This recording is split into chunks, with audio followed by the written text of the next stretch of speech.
Hello students, कैसे हैं आप सभी। उम्मीद है अच्छे ही होंगे। घर पर रहें, सुरक्षित रहें।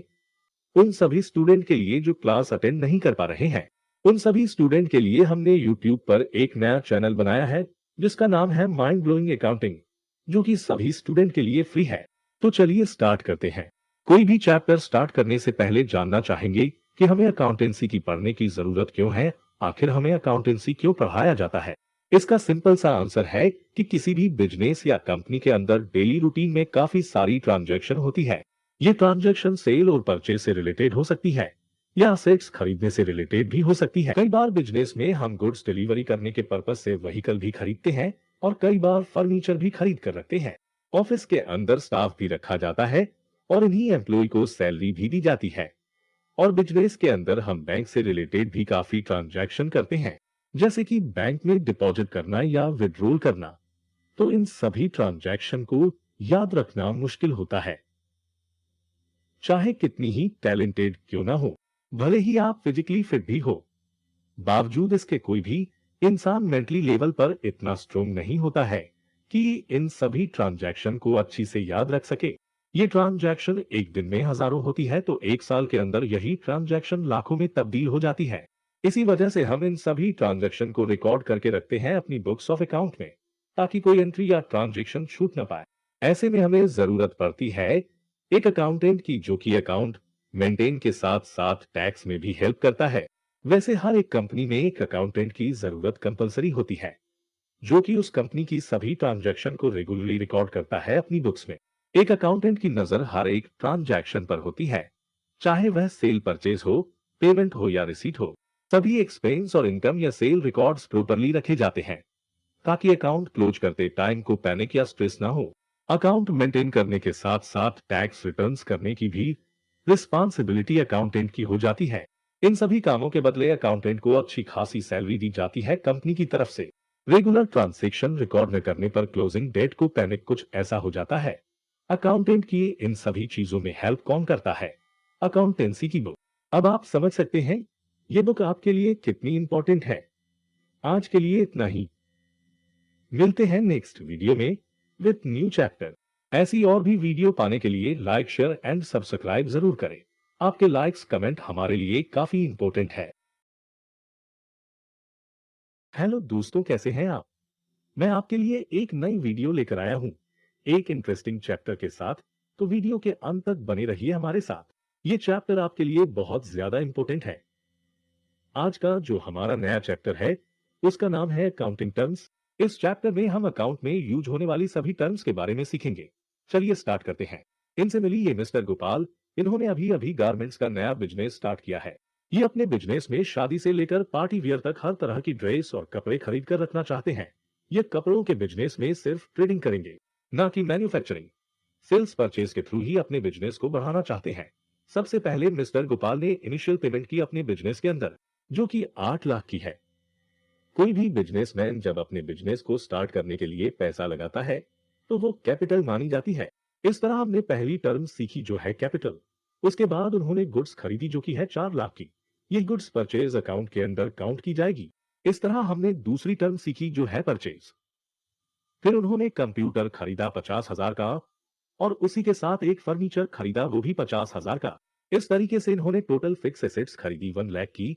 फिक्स्ड एसेट्स वे होती है जिनको हमने बिजनेस में रखने के पर्पज से खरीदा है, ना कि सेल के पर्पज से। थर्ड टर्म हमने सीखी फिक्स एसेट्स। चलिए कैलकुलेट करते हैं। इनके पास रिमेनिंग बैलेंस कितना बचा? 8 लाख इन्होंने बिजनेस में इन्वेस्ट किया था कैपिटल के नाम से। उसमें से 4 लाख की इन्होंने परचेज की और 1 लाख की एसेट्स खरीदी। ब्रैकेट का मतलब होता है माइनस। रिमेनिंग बैलेंस बचा 3 लाख जो इन्होंने बैंक में डिपॉजिट करा दिया। इस डिपॉजिट अमाउंट को ही कैश एट बैंक कहा जाता है। ये हुई हमारी चौथी टर्म। बिजनेस से इन्होंने फर्स्ट ट्रांजैक्शन जो कि वह की कैश सेल की 30 लाख। फिर इन्होंने सोचा कि क्रेडिट में भी सेल करनी चाहिए, क्योंकि हो सकता है कुछ कस्टमर के पास कैश अवेलेबल ना हो तो भी वे अपनी पेमेंट कुछ टाइम के बाद फ्यूचर में कर सकते हैं। इसके बाद इन्होंने क्रेडिट सेल की मिस्टर राजेश को 1,50,000 की है। तो मिस्टर राजेश अब बन चुके हैं हमारे डेटर, जो कि पेमेंट करेंगे हमारी फ्यूचर में। हमारी फिफ्थ टर्म हुई डेटर, यानी पेमेंट देने वाला। डेटर्स को हम बैलेंस शीट में असेट साइड में लिखते हैं। इस प्रकार हमने अभी तक कितनी सेल की है, चलिए कैलकुलेट करते हैं। 1,50,000 की हमने क्रेडिट सेल की और 3 लाख की हमने कोस्ट सेल की। हमारी टोटल सेल हुई 4,50,000 की। बैलेंस शीट की लायबिलिटी साइड हम क्रेडिटर्स को लिखते हैं और जबकि बैलेंस शीट की असेट साइड में हम डेटर्स को लिखते हैं। और क्रेडिट परचेज करने पर क्रेडिटर क्रिएट होते हैं और क्रेडिट सेल करने पर डेटर्स क्रिएट होते हैं। हमने अपने बिजनेस के लिए मिस्टर सतीश से क्रेडिट में परचेज की जो की है 2 लाख की। क्रेडिट परचेज हुई हमारी 7th टर्म और मिस्टर सतीश हुए हमारे बिजनेस के लिए क्रेडिटर से हुई हमारी 6th टर्म। बैलेंस शीट के फॉर्मेट के अकॉर्डिंग बैलेंस शीट को 2 पार्ट्स में डिवाइड किया जाता है। एक साइड होती है लायबिलिटी, दूसरी होती है एसेट्स। मिस्टर सतीश हमारी क्रेडिटर है, इसलिए इन्हें हम लायबिलिटी साइड में लिखेंगे। मिस्टर राजेश हमारे बिजनेस के लिए एसेट्स है, इसलिए उन्हें एसेट्स में लिखेंगे। अब थोड़ा बैलेंस शीट के बारे में और डिटेल में जान लेते हैं कि बैलेंस शीट एक स्टेटमेंट होती है, न कि कोई अकाउंट। ना ही इसकी कोई डेबिट और क्रेडिट साइड होती है, बल्कि इसकी लायबिलिटी और एसेट्स 2 साइड होती है। बैलेंस शीट बेसिकली बिजनेस की फाइनेंशियल पोजीशन को शो करने के लिए बनाई जाती है। बैलेंस शीट में हम debtors, creditors, fixed assets, cash ऐसी काफी सारी आइटम को लिखते हैं। कई बार बिजनेस में हमारे एम्प्लॉय की लापरवाही की वजह से गुड्स या गोडाउन में आग लग जाती है, जिसकी वजह से काफी नुकसान हो जाता है। तो इसी नुकसान को हम अकाउंट की टर्म में लॉस बाय फायर अकाउंट में लिखते हैं। ये हुई हमारी 8वीं टर्म। ऐसे केस में हम बुक्स ऑफ अकाउंट में जनरल एंट्री इस प्रकार करते हैं। Loss by fire account, debit to purchase account. General entry में किस अकाउंट को डेबिट करना है और किस अकाउंट में क्रेडिट करना है, इसके लिए मैं एक नेक्स्ट वीडियो अलग से लेकर आऊंगा। कई बार हम ज्यादा मार्जिन कमाने के इंटेंशन से अपने न्यू कस्टमर को कोई गुड सेल करते हैं, जैसे कि 1,30,000 की, और उसी गुड्स को हमने 1,20,000 में खरीदा था, तो हमारा सेल प्राइस 1,30,000 और कॉस्ट प्राइस 1,20,000 माइनस करने के बाद हमारे पास 10,000 मार्जिन बचता है। इसी को हम प्रॉफिट बोलते हैं। ये हुई हमारी 9th टर्म। कई बार हम अपने बिजनेस के अंदर स्टाफ रखते हैं जो कि हमारे लिए काम करते हैं, या फिर ऑफिस में वाईफाई कनेक्शन लगवाते हैं, या फिर अपनी कस्टमर के घर पर गुड्स डिलीवर करने के पर्पज से कोई व्हीकल परचेज करते हैं, तो इन सभी खर्चों को हम एक्सपेंस अकाउंट में रिकॉर्ड करते हैं। ये हुई हमारी 10th टर्म। एक्सपेंस बेसिकली 2 तरीके के होते हैं, एक डायरेक्ट नेचर की और दूसरे इनडायरेक्ट नेचर के। एक्सपेंस, रेंट, सैलरी कोई भी हो सकते हैं। कई बार बिजनेसमैन अपने बिजनेस के अंदर से ही कैश विड्रॉल कर लेता है अपने पर्सनल यूज लिए। इस ट्रांसैक्शन को हम ड्राइंग के अंदर कंसीडर करते हैं। बुक में जो डेफिनेशन दी हुई है, एक बार उसे भी देख लेते हैं। ये हुई हमारी 11th टर्म। ड्राइंग की वजह से लॉस होता है, जो हमारी बिजनेस की कैपिटल को कम कर देता है। तो कैसी लगी आपको ये वीडियो? कमेंट जरूर करके बताएं। मिलते हैं नेक्स्ट वीडियो में विद न्यू चैप्टर। तब तक के लिए बाय। हेलो दोस्तों, कैसे हैं आप सभी। आज की वीडियो में मैं एक नया चैप्टर लेकर आया हूं आपके पास, तो वीडियो के अंत तक बने रहिए हमारे साथ। आज के हमारे चैप्टर का नाम है अकाउंटिंग प्रिंसिपल। तो चलिए आज इसे भी समझ लेते हैं।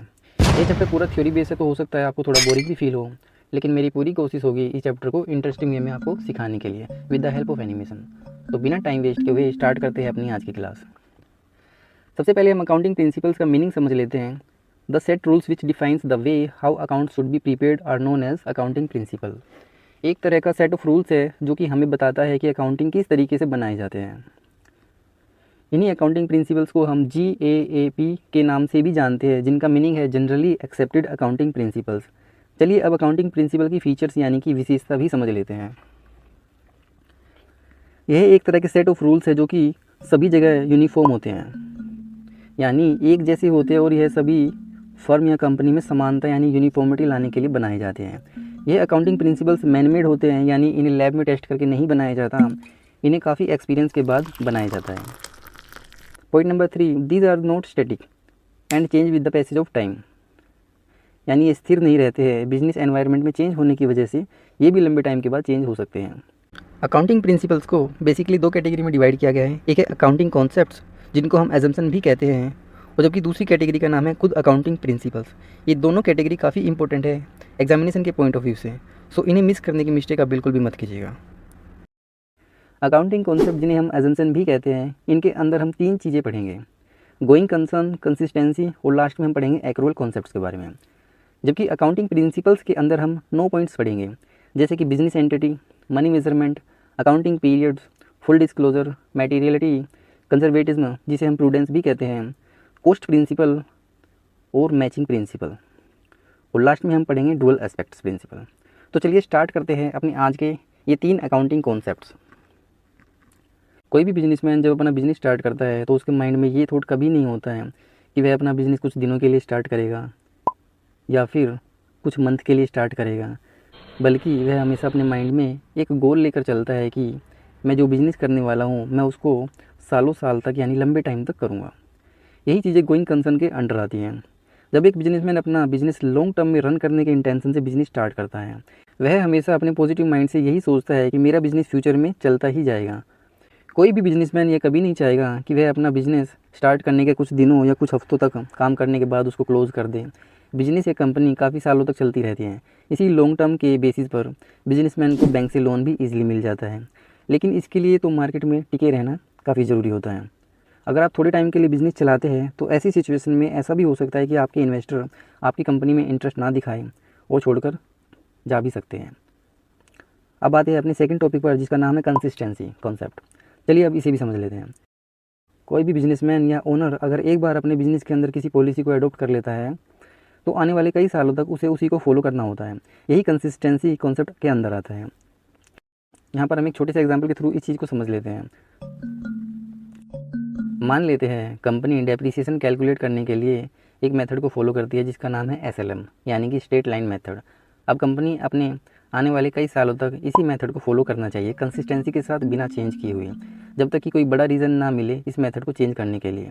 अब यहाँ पर WDV यानी return down value method company depreciation को कैलकुलेट करने के लिए यूज़ नहीं कर सकती। अगर कंपनी ऐसा करती है तो इसके डिमेरिट्स यानी कि नुकसान भी हम एक तरीके से समझ लेते हैं। मान लेते हैं यह एक कंपनी है, इसका नाम है ABC लिमिटेड। ये कंपनी डेप्रिसिएशन कैलकुलेट करने के लिए SLM मेथड का यूज़ करती है, जबकि दूसरी कंपनी का नाम XYZ लिमिटेड है। ये कंपनी डेप्रिसिएशन कैलकुलेट करने के लिए WDV यानी रिटर्न डाउन वैल्यू मेथड को फॉलो करती है। ऐसे में हम अपनी बुक्स ऑफ अकाउंट को सामने वाली कंपनी के बुक्स ऑफ अकाउंट के साथ कंपेयर नहीं कर सकते, क्योंकि दोनों ने अलग अलग मेथड को यूज़ किया हुआ है। अपनी बुक्स ऑफ अकाउंट में ऐसे हम कंपेरेबिलिटी की फ़ीचर्स को यूज़ नहीं कर पाते हैं। इसमें पता ही नहीं चल पाता कि हमारा कंपटीटर हमसे ज़्यादा अच्छा है या फिर ख़राब है। सेम प्रॉब्लम हमें अपनी प्रीवियस ईयर की अकाउंट के साथ कंपेयर करने में भी फेस करनी पड़ती है। एग्जांपल के लिए समझ लेते हैं, स्टॉक कैलकुलेशन करने के लिए हमने 2012 में लीफो मेथड को अप्लाई किया, जबकि उसके नेक्स्ट ईयर 2013 में हमने फीफो मेथड को यूज़ किया। लीफो यानी कि लास्ट इन फर्स्ट आउट और फीफो यानी कि फर्स्ट इन फर्स्ट आउट। ऐसी सिचुएशन में हम अपने प्रीवियस ईयर के साथ भी कंपेयर नहीं कर सकते कि किस साल हमने अपने स्टॉक को एफिशिएंटली यूज़ किया, क्योंकि हमने दोनों सालों में अलग अलग मेथड को अप्लाई किया। अभी तक की वीडियो में हम ये दोनों कॉन्सेप्ट्स कवर कर चुके हैं, जिसमें एक है गोइंग कंसर्न एंड सेकंड है कंसिस्टेंसी। तो चलिए अब अपने थर्ड टॉपिक पर आते हैं, जिसका नाम है एक्रूअल कॉन्सेप्ट। अकाउंटिंग की दुनिया में बेसिकली अकाउंट्स को मेंटेन करने के लिए या फिर रिकॉर्ड करने के लिए दो तरीके होते हैं, कैश बेसिस अकाउंटिंग और क्रेडिट बेसिस अकाउंटिंग। मान लेते हैं हमने कोई गुड्स परचेज़ किया है, यह मोबाइल, कंप्यूटर, साइकिल, कार कोई भी हो सकती है, यानी कोई भी ट्रांजैक्शन जो हमने कैश में परचेज़ या सेल की है वे कैश बेसिस अकाउंटिंग के अंडर आएंगी।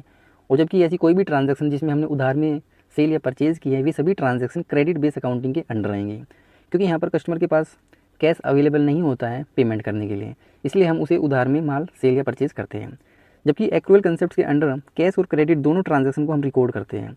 जैसे ही ट्रांजैक्शन क्रिएट या फिर अकर होती है हम अपने बुक्स ऑफ अकाउंट में उसकी एंट्री कर देते हैं। It doesn't matter payment receive हुई है या नहीं, पेमेंट में भी नेक्स्ट मंथ या फिर नेक्स्ट ईयर रिसीव हो सकती है। एक्रूअल कंसेप्ट की वजह से ही आउटस्टैंडिंग, प्रीपेड, अनअर्नड इनकम और एक्रूड इनकम ये सभी टर्म एग्जिस्टेंस में आई हैं। इनकी डेफिनेशन प्लस अकाउंटिंग ट्रीटमेंट और जनरल एंट्री हम एक अलग चैप्टर में पढ़ेंगे, जिसका नाम होगा स्पेशल एंट्री। एक एग्जांपल की हेल्प से इसे भी समझ लेते हैं। ड्यूरिंग द ईयर हमने अपने ऑफिस स्टाफ की 1 लाख की सैलरी पे की और ईयर के एंड में अभी भी 15,000 की सैलरी पेंडिंग है, जो कि अभी तक पे नहीं की गई है। इसकी पेमेंट हम कैश में की है, तो हम इसकी एंट्री इस प्रकार करेंगे, salary account debit to cash account 1 lakh से। जबकि दूसरे पार्ट की भी हम एंट्री करेंगे, भले ही हमने अभी तक पेमेंट की है या फिर नहीं की, मे भी इसकी पेमेंट फ्यूचर में करेंगे, लेकिन अपनी बुक्स ऑफ अकाउंट में इसकी एंट्री आज ही करेंगे। इसके लिए आउटस्टैंडिंग सैलरी के नाम से एक अकाउंट ओपन करेंगे, तो जनरल एंट्री में हम लिखेंगे salary account debit to outstanding salary account 1 lakh से। सैलरी अकाउंट हमारे लिए एक्सपेंस है, सो हमने इसको डेबिट किया, जबकि आउटस्टैंडिंग सैलरी अकाउंट हमारे लिए लाइबिलिटी है, इसलिए हमने इसको क्रेडिट किया। बुक्स में एक्रूअल कंसेप्ट के बारे में कुछ इस प्रकार लिखा है, तो एक बार इस पर भी नज़र डाल लेते हैं। तो कैसी लगी आपको हमारी वीडियो, कमेंट सेक्शन में ज़रूर बताएं। ऐसी ही और इंटरेस्टिंग वीडियो पाने के लिए हमारे चैनल को सब्सक्राइब जरूर करें। तो मिलते हैं नेक्स्ट वीडियो में विद न्यू टॉपिक, तब तक के लिए बाय।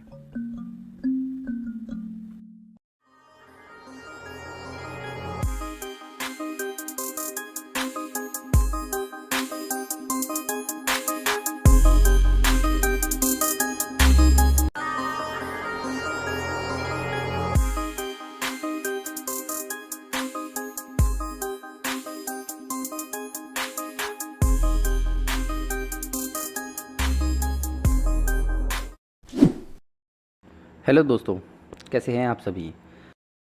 आज के चैप्टर में काफ़ी सारी चीज़ें इंपॉर्टेंट होने वाली है, इसलिए आपको स्टार्टिंग से ही सभी चीज़ों को ध्यान से समझना होगा। आज हम क्लास 11th का चैप्टर करेंगे जिसका नाम है अकाउंटिंग प्रिंसिपल्स। ये हमारा सेकंड पार्ट होगा। फर्स्ट पार्ट हम ऑलरेडी पिछली वीडियो में कर चुके हैं। आज के लर्निंग कॉन्सेप्ट में हम अपने अकाउंटिंग प्रिंसिपल के चैप्टर में सबसे पहले सीखेंगे बिजनेस एंटिटी प्रिंसिपल किसे कहते हैं। सेकंड पॉइंट में हम सीखेंगे मनी मेजरमेंट किसे कहते हैं। थर्ड पॉइंट में सीखेंगे अकाउंटिंग पीरियड क्या होता है और फोर्थ पॉइंट में सीखेंगे फुल डिस्क्लोज़र के बारे में। तो चलिए अपनी आज की क्लास स्टार्ट करते हैं।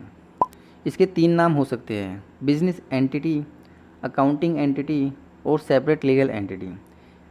आपके बोर्ड एग्ज़ाम में इनमें से किसी भी एक नाम से क्वेश्चन पूछा जा सकता है। इस प्रिंसिपल के अकॉर्डिंग बिजनेस और बिजनेसमैन को 2 अलग अलग सेपरेट एंटिटी माना गया है, इसलिए जब भी ये दोनों आपस में ट्रांजैक्शन करते हैं तो इनकी रिकॉर्डिंग हम अपने बुक्स ऑफ अकाउंट में करते हैं। सेपरेट लीगल एंटिटी होने की वजह से ही बिजनेसमैन के द्वारा लगाया हुआ पैसा बिजनेस या फर्म अपनी बुक्स ऑफ अकाउंट में कैपिटल अकाउंट के नाम से रिकॉर्ड करता है, और इसी वजह से फर्म या फिर बिजनेसमैन को अपना क्रेडिटर मानती है, क्योंकि बिजनेसमैन के द्वारा लगाया हुआ पैसा फर्म या बिजनेस लोन की तरह ट्रीट करते हैं, और इसी वजह से कैपिटल अकाउंट को क्रेडिट करती है, यानी लायबिलिटी एज्यूम करती है। यहाँ तक कि बिजनेसमैन ओनर होने के बाद भी इसके द्वारा निकाला गया पैसा ड्राइंग के नाम से रिकॉर्ड करती है, और एक अकाउंटेंट हमेशा सभी ट्रांजैक्शन की रिकॉर्डिंग बिजनेस या फर्म के पॉइंट ऑफ व्यू से करता है, न कि बिजनेसमैन के पॉइंट ऑफ व्यू से। अगर ये प्रिंसिपल एग्जिस्टेंस में नहीं आता है तो शायद बिजनेस का ओनर अपनी मर्जी से पैसे को निकाल कर मिसयूज़ कर सकता है और अनप्रोडक्टिव एक्टिविटी में पैसे को वेस्ट भी कर सकता है। बट इस प्रिंसिपल की वजह से ही सभी ट्रांजैक्शन की एंट्री बिना पार्शियलिटी के सही तरीके से रिकॉर्ड की जाती है। बिजनेसमैन कितना भी पैसा निकाल ले, उसके एक एक पैसे का हिसाब रखा जाता है यहाँ पे बुक्स में। आते हैं अपने सेकंड प्रिंसिपल पर, जिसका नाम है मनी मेजरमेंट। जैसे कि नाम से ही पता चलता है, transaction that can be measured in the term of money. हम अपने बिजनेस के अंदर इन सभी ट्रांजैक्शन की रिकॉर्डिंग करेंगे जिनको मॉनेटरी टर्म में कैलकुलेट किया जा सकता है, जिनकी अपनी एक मनी वैल्यू होगी। कुछ ट्रांजैक्शन या लॉस ऐसे भी हो सकते हैं जिनको मनी वैल्यू में कन्वर्ट करना ईजी नहीं होगा या फिर उनको कन्वर्ट नहीं किया जा सकता, तो ऐसे में हम उनकी रिकॉर्डिंग भी नहीं करेंगे अपनी अकाउंट्स में। अब ऐसी कौन सी चीज़ें होती है जिनको मनी की वैल्यू में कन्वर्ट नहीं किया जा सकता, एक बार इन्हें भी देख लेते हैं। आपके बिजनेस के अंदर कोई भी एम्प्लॉई या स्टाफ काफ़ी इंटेलिजेंट है, तो ऐसे में हम इसकी इंटेलिजेंसी को अपनी बुक्स ऑफ अकाउंट में रिकॉर्ड नहीं कर सकते, बिकॉज इसको हम मनी की वैल्यू में कन्वर्ट नहीं कर सकते। या फिर किसी बिजनेस के सभी एम्प्लॉयज़ टाइम के बड़े पंचुअल हैं, टाइम पर आते हैं और टाइम पर ऑफिस का काम करते हैं, इसके बावजूद भी हम इस क्वालिटी को अपनी बैलेंस शीट में नहीं लिख सकते, बिकॉज इसको मनी की वैल्यू में कन्वर्ट नहीं किया जा सकता। अगर कोई बिजनेसमैन कहता है मेरे एम्प्लॉय मेरे लिए असेट्स हैं क्योंकि वे दिन रात मेरे लिए मेहनत करते हैं, ऐसे में कोई भी एम्प्लॉय कितना ही मेहनती क्यों ना हो, उसकी इस क्वालिटी को भी हम अपनी बुक्स ऑफ अकाउंट में रिकॉर्ड नहीं कर सकते हैं।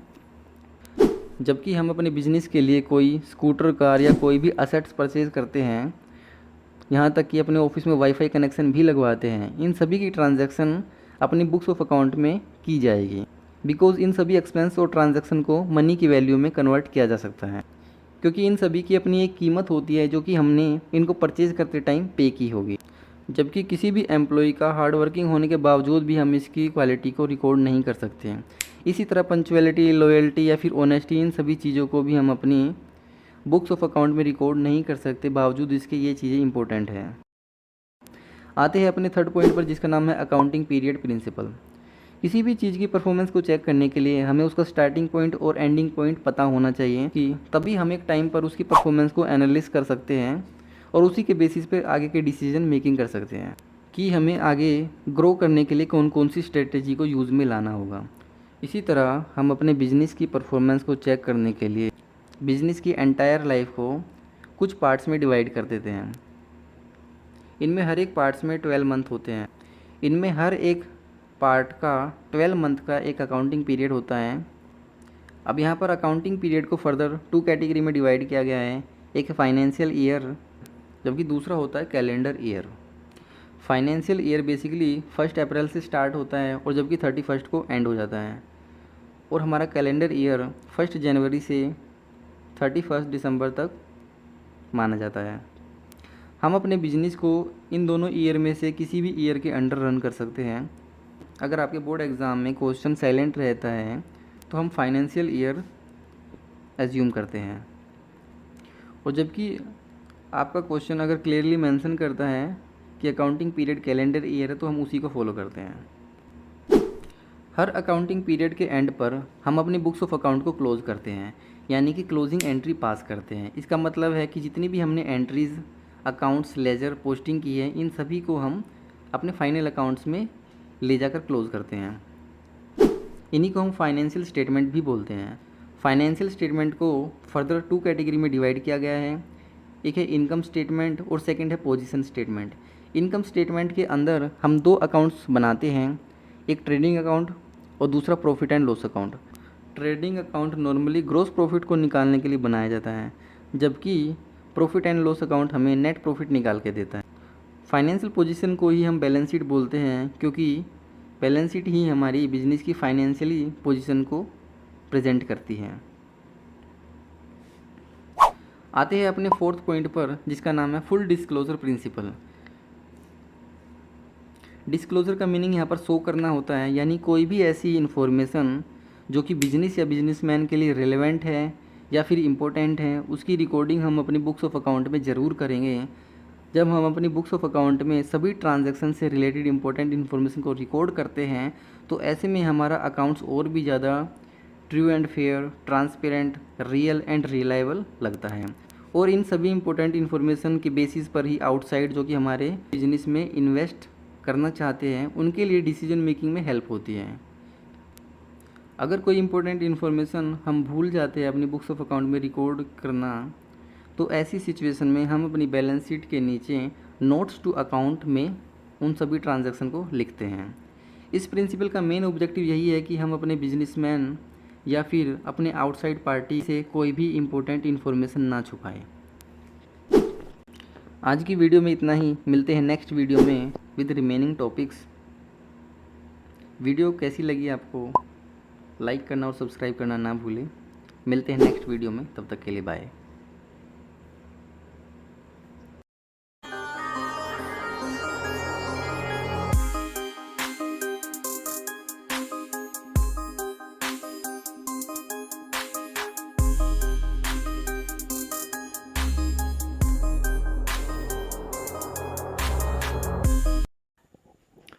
हेलो दोस्तों, कैसे हैं आप सभी।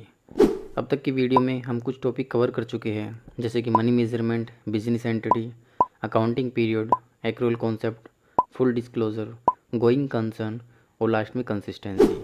ये सभी टॉपिक हम पिछले कुछ वीडियो में कवर कर चुके हैं। तो जिन्होंने अभी तक की वीडियो नहीं देखी है, तो कॉन्सेप्ट को स्ट्रॉन्ग करने के पर्पज़ से इन वीडियो को ज़रूर देखें।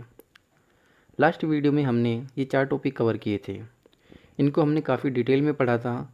आज की वीडियो में हम रिमेनिंग 5 टॉपिक कवर करेंगे और उसके बाद ये चैप्टर भी आपका कंप्लीट हो जाएगा। आज हम अकाउंटिंग प्रिंसिपल का पार्ट 3 करेंगे। इसमें सबसे पहले सीखेंगे प्रिंसिपल ऑफ मटेरियलिटी, कंजर्वेटिज्म, जिसे हम प्रूडेंस के नाम से भी जानते हैं। इसके बाद हम सीखेंगे मैचिंग प्रिंसिपल और फिर डुअल एस्पेक्ट प्रिंसिपल और लास्ट में होगा हमारा कॉस्ट प्रिंसिपल। ये सभी काफ़ी इंपॉर्टेंट है एग्जामिनेशन के पॉइंट ऑफ व्यू से। इन्हें भी हम काफ़ी डिटेल में समझेंगे with the help of animation, जिससे कि आपको बोरिंग फील ना हो। तो बिना टाइम को वेस्ट किए हुए स्टार्ट करते हैं अपनी आज की वीडियो। आज हम सबसे पहले देखेंगे प्रिंसिपल ऑफ मटेरियलिटी, जो कि फुल डिस्क्लोजर का एग्जम्पशन है। यानी कि जो बातें फुल डिस्क्लोजर कहता है, मटेरियलिटी प्रिंसिपल उसके अगेंस्ट चलता है। फुल डिस्क्लोजर कॉन्सेप्ट कहता है कि एक ट्रांजैक्शन से रिलेटेड हर एक इन्फॉर्मेशन को हम अपनी बुक्स ऑफ अकाउंट में लिखेंगे और कोई भी इन्फॉर्मेशन नहीं छुपाएंगे। लेकिन मटेरियलिटी प्रिंसिपल कहता है कोई भी ट्रांजैक्शन या फैक्ट जो कि इम्पोर्टेंट है या फिर डिसीजन मेकिंग के लिए यूज़फुल है, हम सिर्फ उन्हीं इम्पोर्टेंट फैक्ट या फिर ट्रांजैक्शन को अपनी बुक्स ऑफ अकाउंट में रिकॉर्ड करेंगे। क्योंकि अगर हम एक ट्रांजैक्शन से रिलेटेड सभी इन्फॉर्मेशन या फैक्ट को रिकॉर्ड करेंगे, तो ऐसे में हमारी बुक्स ऑफ अकाउंट काफ़ी ज़्यादा हो जाएंगी। इसके बाद भी हमारी अकाउंट्स की इन्फॉर्मेशन कंप्लीट नहीं होगी, उसके बाद भी हमें और बुक चाहिए होंगी। इसलिए हमारी बुक्स ऑफ अकाउंट ज़्यादा वाइड ना हो, तो इस वजह से हम सिर्फ इम्पोर्टेंट और रिलेवेंट इन्फॉर्मेशन को ही अपनी बुक्स ऑफ अकाउंट में रिकॉर्ड करते हैं, जो कि ज़रूरी भी है। फॉर एग्ज़ाम्पल, हमारे ऑफिस में कोई पेन या फिर कैलकुलेटर गुम हो जाता है, यानी चोरी हो जाता है, तो ऐसी सिचुएशन में इन एक्सेसरीज़ के खो जाने पर भी हम इनकी एंट्री नहीं करते, क्योंकि ये इतना इम्पोर्टेंट नहीं है, यानी हम इन्हें इग्नोर करते हैं। अपनी बुक्स में भी यही डेफिनेशन लिखी हुई है।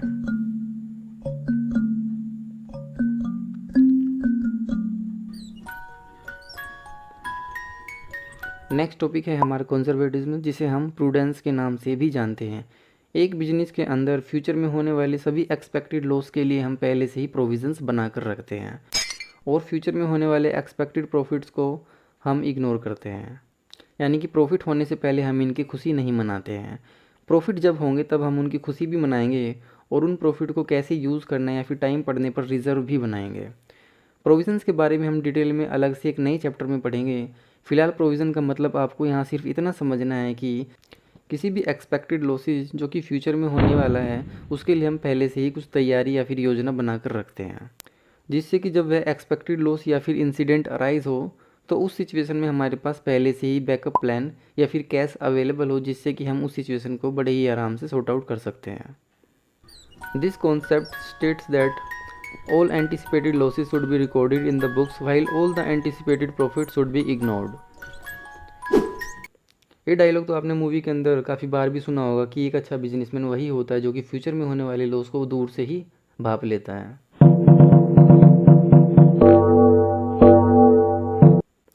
आते हैं अपने नेक्स्ट टॉपिक पर, जिसका नाम है मैचिंग प्रिंसिपल। एक अकाउंटिंग पीरियड के अंदर होने वाली इनकम को उसके एक्सपेंस के साथ मैच किया जाता है, यानी कि कंपेयर किया जाता है। एक एग्जांपल के थ्रू इसे समझ लेते हैं। हमने एक कार को सेल करके 7,000 रुपीज़ अर्न किए, जो कि हमारे लिए रिवेन्यू है, और इसी 7,000 को अर्न करने के लिए हमने 3,000 का एक्सपेंस किया, तो हम इसी एक्सपेंस को इसी इनकम में से एडजस्ट करेंगे। तो इससे हम इजीली फाइंड आउट कर सकते हैं कि इस ट्रांजैक्शन पर हमने 4,000 का प्रॉफिट अर्न किया है। ये तभी पॉसिबल हो पाया जब हमने एक ट्रांजैक्शन की इनकम को उसी के एक्सपेंस के साथ एडजस्ट किया हो। एक और एग्जांपल के साथ इसे समझेंगे। मान लेते हैं यह एक अकाउंटिंग पीरियड है जो कि स्टार्ट होता है 1 अप्रैल 2018 से और एंड होता है 31 मार्च को, और ईयर के एंड तक हमारे पास 5 लाख की इनकम हुई, और इस 5 लाख की इनकम को जनरेट करने के लिए 2 लाख का एक्सपेंडिचर किया। अब जो मैं डेफिनेशन बोलने वाला हूँ उसे बड़े ध्यान से समझना है आपको। जब एक अकाउंटिंग पीरियड की इनकम को उसी अकाउंटिंग पीरियड के एक्सपेंस के साथ एडजस्ट किया जाता है या फिर कंपेयर किया जाता है, तो उसे मैचिंग प्रिंसिपल बोलते हैं। एक्सपेंस किसी और ईयर का और इनकम किसी और ईयर की ऐसे एडजस्ट नहीं किया जाता। यही डेफिनेशन आपकी बुक्स भी कहती है।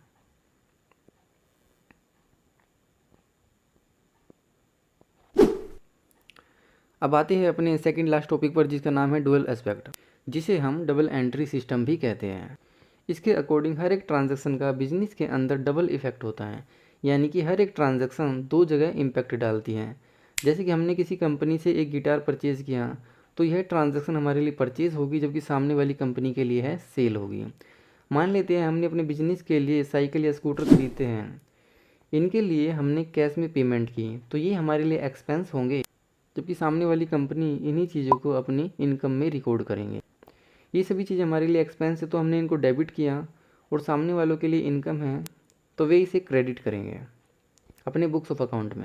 हमने पेमेंट की है इन चीज़ों को ख़रीदने के लिए, तो हमारे बिजनेस में कैश का आउटफ्लो होगा, जबकि यही कैश दूसरे को रिसीव हो रहा है तो वहाँ पर कैश का इनफ्लो होगा।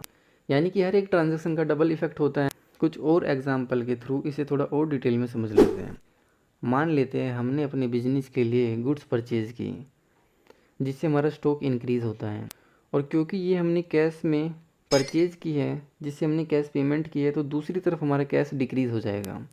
ऐसे ही जब हम अपने असेट्स को परचेज़ करते हैं तो बैलेंस शीट में असेट्स इंक्रीज़ हो जाती हैं, और अगर हमने इनको क्रेडिट में परचेज़ किया है तो दूसरी तरफ क्रेडिटर इंक्रीज़ हो जाते हैं जिनको हमने पेमेंट करनी है। किसी डेटर से अगर हमारी कोई पेमेंट रिसीव होती है तो ऐसे में हमारा कैश इंक्रीज़ हो जाता है और हमारे डेटर्स डिक्रीज़ हो जाते हैं। ये सभी डबल एंट्री सिस्टम के एग्जाम्पल हैं, जिसके अकॉर्डिंग हर एक ट्रांजैक्शन के 2 फेस होते हैं, यानी कि 2 जगह भी इफेक्ट डालती है। आते हैं अपने आज के लास्ट टॉपिक पर, जिसका नाम है कॉस्ट प्रिंसिपल, जिसे हम हिस्टोरिकल कॉस्ट के नाम से भी जानते हैं। मान लेते हैं हमने अपने बिजनेस के लिए कुछ मशीनरी, कार या फिर लैपटॉप जैसी कुछ असेट्स परचेज़ की। तो जिस प्राइस पर हमने इनको परचेज़ किया है अपनी बुक्स ऑफ अकाउंट में, हम इनको सेम अमाउंट के साथ रिकॉर्ड करेंगे। अब कुछ साल के बाद मार्केट एनवायरनमेंट में चेंज होने की वजह से इनकी वैल्यू भी इंक्रीज़ हो जाती है, तो भी हम अपनी बुक्स ऑफ अकाउंट में उसी पास्ट वाली वैल्यू को रिकॉर्ड करके चलेंगे जिस पर हमने पास्ट में इनको परचेज़ किया था। मार्केट में इनकी वैल्यू या प्राइस इंक्रीज़ होने पर भी हम अपनी बुक्स ऑफ अकाउंट में इनको इंक्रीज़ नहीं करेंगे, जबकि इन असेट्स की बुक वैल्यू को फाइंड आउट करने के लिए हम डेप्रीसिएशन ज़रूर चार्ज करेंगे। चलिए एक एग्जांपल के थ्रू इसे भी समझ लेते हैं। मान लेते हैं हमने मार्केट से कोई एसी परचेज़ किया है, इसकी कीमत है 35,000। हमने इस पर कुछ और एक्सपेंसेस के जैसे कि लोडिंग, कैरेज या फिर इंस्टॉलेशन, किसी असेट्स को परचेज़ करने से लेकर उसको रेडी टू यूज़ या फिर इंस्टॉल करने तक के जितने भी एक्सपेंसेस हैं हम उसकी कॉस्ट में ऐड करेंगे और इसी अमाउंट को हम अपने बुक्स ऑफ अकाउंट में रिकॉर्ड करेंगे, सभी एक्सपेंसेस को इंक्लूड करके जो कि उस असेट से रिलेटेड है। बाद में मार्केट में भले ही उस एसी की वैल्यू इंक्रीज़ हो जाती है, हम फिर भी उसको हिस्टोरिकल कॉस्ट पर ही रिकॉर्ड करेंगे। हिस्टोरिकल कॉस्ट यानी कि जिस कॉस्ट पर हमने इसे परचेज़ किया था। मार्केट में एनवायरनमेंट में काफ़ी जल्दी जल्दी चेंज होने की वजह से वैल्यू इंक्रीज़ और डिक्रीज़ होती है। ऐसे में अगर हम भी अपनी बुक्स ऑफ अकाउंट में वैल्यूज़ को इंक्रीज़ और डिक्रीज़ करते रहेंगे तो ऐसे में हमारे बुक्स ऑफ अकाउंट रिलायबल नहीं बन पाएंगे और बार बार इनकी वैल्यू चेंज करने से यह अकाउंट या फिर फिगर अनफेयर लगेंगे, जो कि इन्वेस्टर के लिए सही नहीं होगा। आज की वीडियो में इतना ही। तो कैसी लगी आपको वीडियो कमेंट सेक्शन में ज़रूर बताएं। वीडियो को लाइक और चैनल को सब्सक्राइब करना ना भूलें। तो मिलते हैं नेक्स्ट वीडियो में विद न्यू टॉपिक। तब तक के लिए बाय।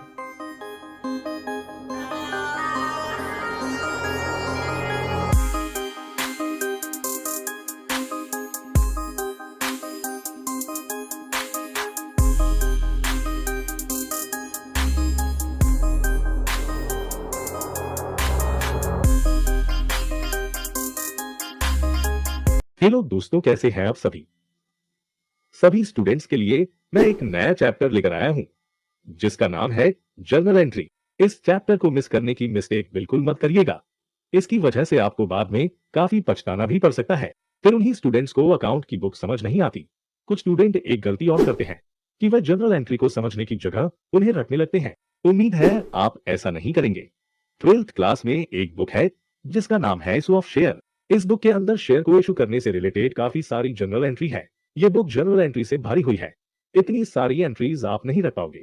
हर एक जर्नल एंट्री के पीछे रीजन ढूंढे कि किसी भी अकाउंट को क्यों डेबिट या क्रेडिट किया जा रहा है।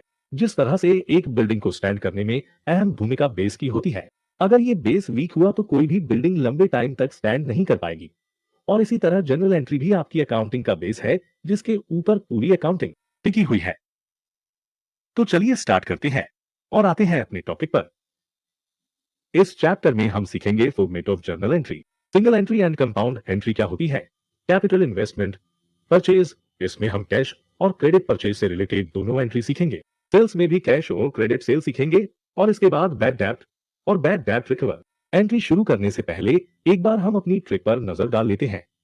कुछ इस तरह का होता है हमारा फॉर्मेट ऑफ जर्नल एंट्री। इसमें बेसिकली 5 कॉलम होते हैं। पहला कॉलम डेट का होता है। डेट को हम कुछ इस तरीके से लिखते हैं। पहले हम ईयर को मेंशन करते हैं और उसके बाद हम मंथ लिखते हैं। पर्टिकुलर्स के कॉलम में हम जनरल एंट्री लिखते हैं और एंट्री के जस्ट नीचे के नीचे हम नरेशन लिखते हैं जो कि उस जर्नल एंट्री को डिस्क्राइब करती है। थर्ड कॉलम है लीजर फोलियो का, जिसमें हम पेज नंबर लिखते हैं और इसके बाद अगले 2 कॉलम में हम डेबिट और क्रेडिट अमाउंट को लिखते हैं। इसी तरीके से एक और एग्जाम्पल देखते हैं। अभी मैं आपको सिर्फ इतना सिखा रहा हूं कि एंट्री पास कैसे की जाती है एक प्रॉपर फॉर्मेट में सही तरीके से। एंट्री को डिटेल में हम आगे सीखेंगे। ये हमारी कंपाउंड एंट्री है। चलिए एक बार देख लेते हैं कि सिंपल एंट्री और कंपाउंड एंट्री में क्या डिफरेंस होता है। जर्नल एंट्री बेसिकली 2 तरीके की होती है, एक सिंपल एंट्री और दूसरी कंपाउंड एंट्री। सिंपल एंट्री में एक अकाउंट डेबिट होगा और एक ही अकाउंट क्रेडिट होगा, जबकि कंपाउंड एंट्री में मोर देन 1 अकाउंट डेबिट भी हो सकते हैं और एक से ज्यादा अकाउंट क्रेडिट भी हो सकते हैं। चलिए इसमें एग्जाम्पल देख लेते हैं। एंट्री है cash account debit to sales account. इसमें आप ध्यान से देखिए, यहाँ पर एक अकाउंट डेबिट हो रहा है और एक ही अकाउंट क्रेडिट हो रहा है। सभी एंट्री में डेबिट और क्रेडिट अमाउंट हमेशा इक्वल होंगे। अगर नहीं होते तो इसका मतलब आपने कोई मिस्टेक की है। अब हम कंपाउंड एंट्री का एग्जाम्पल देख लेते हैं। कैश अकाउंट डेबिट 800 से, डिस्काउंट अलाउड डेबिट 200 से, टू मोहन 1000 से। अब इसे ध्यान से देखिए, दो अकाउंट डेबिट है और एक अकाउंट क्रेडिट है, या फिर एक अकाउंट डेबिट और दो अकाउंट क्रेडिट भी हो सकते थे किसी दूसरी एंट्री में, लेकिन डेबिट और क्रेडिट का अमाउंट हमेशा इक्वल होगा। चलिए शुरू करते हैं। अपनी बुक की सबसे पहली general entry, first entry capital की होगी। इनसे मिलिए, ये एक बिजनेसमैन है जो अपने नए बिजनेस को 5 लाख रुपए इन्वेस्ट करके स्टार्ट करते हैं। इसी पैसे को हम कैपिटल कहते हैं। चलिए अब इसी ट्रांजैक्शन की हम जनरल एंट्री करेंगे अपनी बुक्स ऑफ अकाउंट में। Cash account debit 5 lakh to capital account 5 lakh. यहाँ हम नरेशन लिखेंगे। चलिए इसे अब थोड़ा और डिटेल में समझ लेते हैं। इस एंट्री को हम दोनों मेथड से करेंगे। पहले हम ट्रेडिशनल अप्रोच से करेंगे। कैश अकाउंट हमारी असेट्स होती है और असेट्स रियल अकाउंट के अंदर आती है। रियल अकाउंट का गोल्डन फॉर्मूला होता है, debit what come in credit what goes out. Business के अंदर कैश आ रहा है, इसलिए हमने कैश को डेबिट किया, और कैपिटल अकाउंट हमारा पर्सनल अकाउंट होता है जिसका गोल्डन रूल होता है, debit receiver credit the giver. तो हमें यहाँ पर कैश देने वाले को क्रेडिट करना है जो कि हमारा बिजनेसमैन है, और हम कैपिटल अकाउंट बिजनेसमैन के लिए ही बनाते हैं, इसलिए कैपिटल को हमने क्रेडिट किया। अब हम अपनी शॉर्टकट मेथड के थ्रू इसे सोल्व करेंगे। बिजनेस के अंदर कैसा रहा है, यानी एसेट्स इंक्रीज हो रही है, तो हम डेबिट करेंगे। कैपिटल हमारी LIC वाली कैटेगरी के अंदर आती है, तो इसमें इंक्रीमेंट होने पर क्रेडिट करेंगे। अब नेक्स्ट क्वेश्चन बिजनेसमैन के सामने ये आता है, किस गुड्स को सेल परचेज करें, यानी किस गुड्स में ट्रेडिंग करें जिससे उसे अच्छा खासा रेवेन्यू या प्रॉफिट मिल सके। कुछ टाइम सोचने के बाद उसे लगता मोबाइल में ट्रेडिंग करना ही बेस्ट ऑप्शन रहेगा। आज के टाइम में मोबाइल का यूज दिन पर दिन बढ़ता जा रहा है, चाहे वह यूज सोशल साइट्स के लिए हो या फिर गेमिंग के लिए।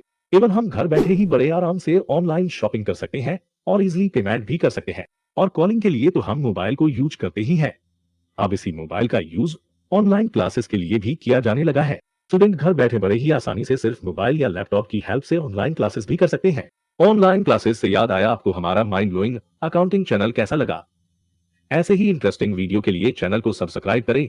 आइए वापस आते हैं अपने टॉपिक पर। परचेज की बेसिकली दो कैटेगरी होती है, एक कैश परचेज और दूसरी क्रेडिट परचेज। कैश परचेज के अंदर जब हम कोई भी चीज खरीदते हैं तो उसकी पेमेंट हम इमीडिएटली कर देते हैं, लेकिन क्रेडिट ट्रांजैक्शन के अंदर हम सामने वाली पार्टी की पेमेंट कुछ टाइम के बाद करते हैं। ऐसी सिचुएशन में यही पार्टी हमारे लिए क्रेडिटर बन जाती है। चलिए अब इसकी जनरल एंट्री देख लेते हैं। पहले हम करेंगे purchase in cash. Goods decide करने के बाद एक ऐसी कंपनी से परचेज करेंगे जो कि मोबाइल में मैन्युफैक्चरिंग या फिर ट्रेडिंग करती हो।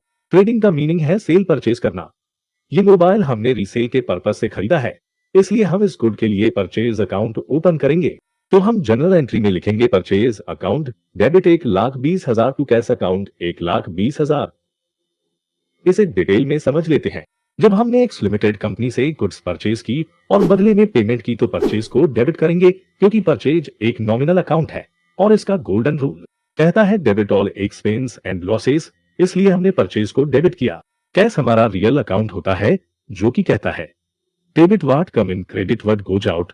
तो कैश जा रहा है तो हम इसे क्रेडिट करेंगे। ट्रिक की हेल्प से भी सोल्व कर सकते हैं, जैसे कि एक्सपेंसेस इंक्रीज हुए इसलिए परचेज को डेबिट किया, और पेमेंट की है तो कैश जा रहे हैं, यानी कि एसेट्स डिक्रीज हुई है तो कैश को क्रेडिट किया। अब समझ लेते हैं क्रेडिट परचेज में जनरल एंट्री कैसे करते हैं। हम लिखेंगे purchase account debit to creditor. Creditor ये वही है जिससे हमने क्रेडिट में परचेज किया है। अगर इसका कोई नाम है तो हम एंट्री करेंगे purchase account debit to Mohan. अब हम इस एंट्री को समझ लेते हैं। परचेज हमारा एक एक्सपेंस है और एक्सपेंसेस को हम हमेशा डेबिट करते हैं, इसलिए परचेज अकाउंट को डेबिट किया। क्रेडिट में परचेज करने से हमारे क्रेडिटर क्रिएट हो रहे हैं, जिसे हमारी लायबिलिटी इंक्रीज हो रही है, इसलिए यहां मोहन को क्रेडिट किया जाएगा।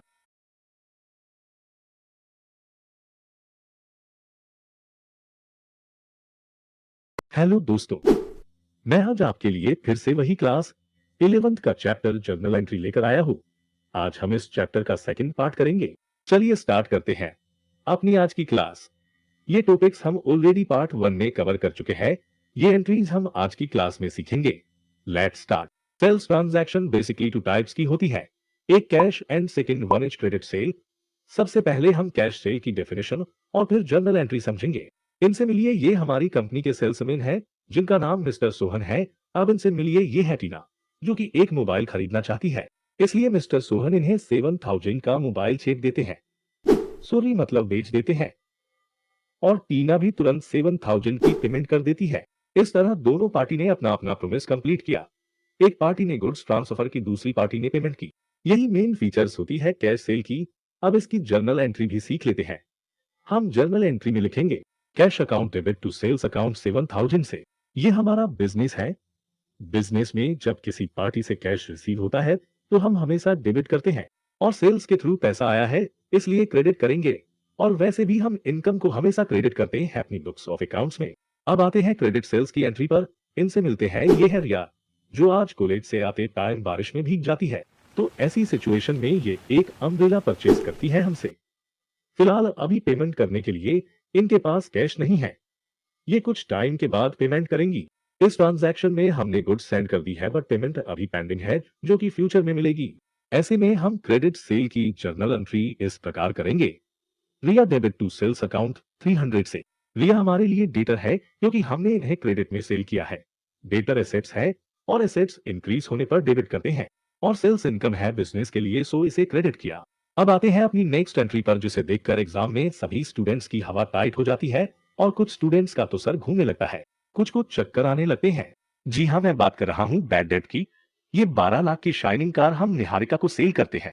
नेक्स्ट मंथ वो पेमेंट टाइम पर करने का प्रॉमिस करती है, लेकिन ये पेमेंट नहीं कर पाती, तो इसी नॉन रिकवेरेबल अमाउंट को बैड डेट कहते हैं। पेमेंट न कर पाने के कुछ रीजन हो सकते हैं, जैसे कि वे फाइनेंशियली इतना वीक हो गई है कि अब उनके पास कैश अवेलेबल नहीं है पेमेंट करने के लिए, या फिर बिजनेस में काफी लॉस होने की वजह से इंसॉल्वेंट हो गई हो, यानी दिवालिया हो गया हो। ये दोनों एंट्रीज समझने के बाद हम बैड डेट को थोड़ा और डिटेल में समझते हैं। बैड डेट 2 टाइप्स का होता है। Fully bad debt, partially debt. इस केस में हमारी पूरी पेमेंट डूब जाती है, और इस केस में हमें कुछ पैसा डेटर की घर की एसेट्स को बेचकर रिसीव हो जाता है। इसलिए आपने ये लाइन जरूर देखी होगी अपने बेड डेट के क्वेश्चन में। अब इनकी जर्नल एंट्री समझ लेते हैं। सेल की एंट्री होगी Niharika debit to sales account 12 lakh से। इसके दोनों केसेस हम एक साथ समझेंगे। फर्स्ट एंट्री में हमने निहारिका को डेबिट किया क्योंकि निहारिका से क्रेडिट सेल के बदले में पेमेंट आने वाली थी, लेकिन अब पेमेंट नहीं आ रही, तो इस एंट्री को रिवर्स करेंगे, यानी पहले डेबिट किया था तो अब क्रेडिट करेंगे। और वैसे भी अब डेटर डिक्रीज हो रहे हैं बैड डेट की वजह से, इसलिए क्रेडिट किया और बैड डेट को डेबिट करेंगे, क्योंकि एक नॉमिनल अकाउंट है जिसका गोल्डन रूल कहता है debit all expenses and losses. ये बिजनेस के लिए लॉस भी है, इसलिए डेबिट करेंगे। और यहाँ हम कैश अकाउंट डेबिट करेंगे 1 लाख से, क्योंकि 1 लाख हमारे पास आ रहा है। कैश रियल अकाउंट है और इसका गोल्डन रूल भी कहता है डेबिट व्हाट कम इन, इसलिए डेबिट किया। कैश इंक्रीज या रिसीव होने पर हमेशा डेबिट करते हैं। बैड डेट में हम उस अमाउंट को लिखेंगे जो हमें रिसीव नहीं हुआ। बैड डेट बिजनेस के लिए लॉस होता है, इसलिए इसे डेबिट करेंगे। निहारिका को हम क्रेडिट करेंगे क्योंकि इंसॉल्वेंट होने के बाद अब ये पेमेंट नहीं कर पाएंगी, तो ये हमारी डेटर नहीं रही। डेटर एसेट्स होती है और एसेट्स डिक्रीज होने पर क्रेडिट करते हैं। हमारी नेक्स्ट एंट्री है बैड डेट रिकवर। चलिए अब इसे भी समझ लेते हैं।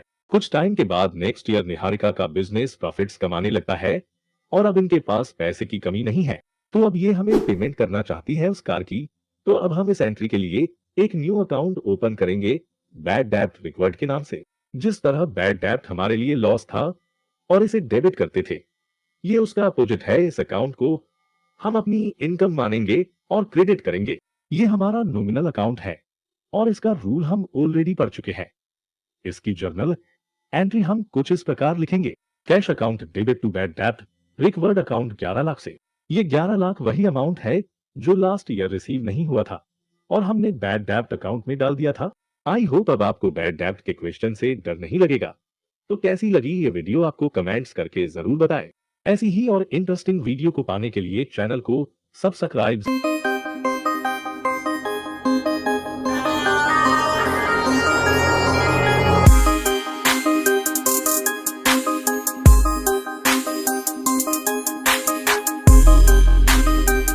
हेलो दोस्तों, कैसे हैं आप सभी। मैं आप सभी स्टूडेंट्स के लिए जनरल एंट्री चैप्टर का पार्ट 3 लेकर आया हूं। तो चलिए स्टार्ट करते हैं। सबसे पहले हम परचेज ऑफ असेट्स के बारे में सीखेंगे। देखिए, बिजनेस के अंदर हम नॉर्मली 2 तरह की चीजें खरीदते हैं। एक वो जिनको हमने रीसेल के पर्पज से खरीदा है, और दूसरी वो चीजें जिनको हमने खरीदा है ताकि बिजनेस के अंदर रख सके और उनसे काम लिया जा सके। इनको हम गुड्स बोलते हैं और इनके लिए परचेज अकाउंट ओपन करते हैं। इन्हें हम फिक्स असेट्स कहते हैं और इनके लिए हम इन्हीं के नाम से अकाउंट ओपन करते हैं। लाइक मशीन परचेज की तो machinery account, land and building या फर्नीचर खरीदा तो इन्हें के नाम से अकाउंट क्रिएट करेंगे। परचेज और एसेट्स दोनों के ओपनिंग बैलेंस डेबिट होते हैं। इसका मतलब इंक्रीज होने पर इन्हें डेबिट करेंगे और डिक्रीज होने पर हमेशा क्रेडिट करेंगे।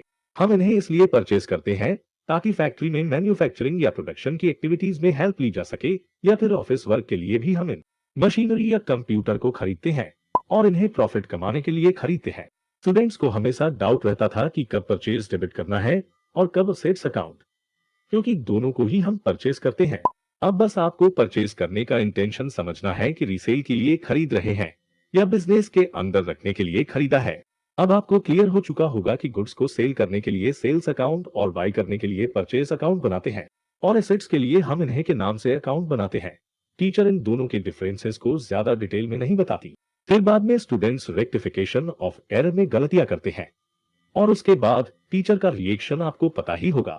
चलिए एसेट्स की एंट्री समझने के लिए हम एक कार खरीदते हैं अपने बिजनेस के लिए, ताकि इसकी हेल्प से हम सभी गुड्स की डिलीवरी फास्ट और टाइम पर कर सके। परचेज ऑफ एसेट्स के अंदर हम जर्नल एंट्री के दोनों केसेस को समझेंगे। अगर हमने कैश में परचेज की है कार अपने बिजनेस के यूज के लिए, तो हम एंट्री करेंगे car account debit to cash account.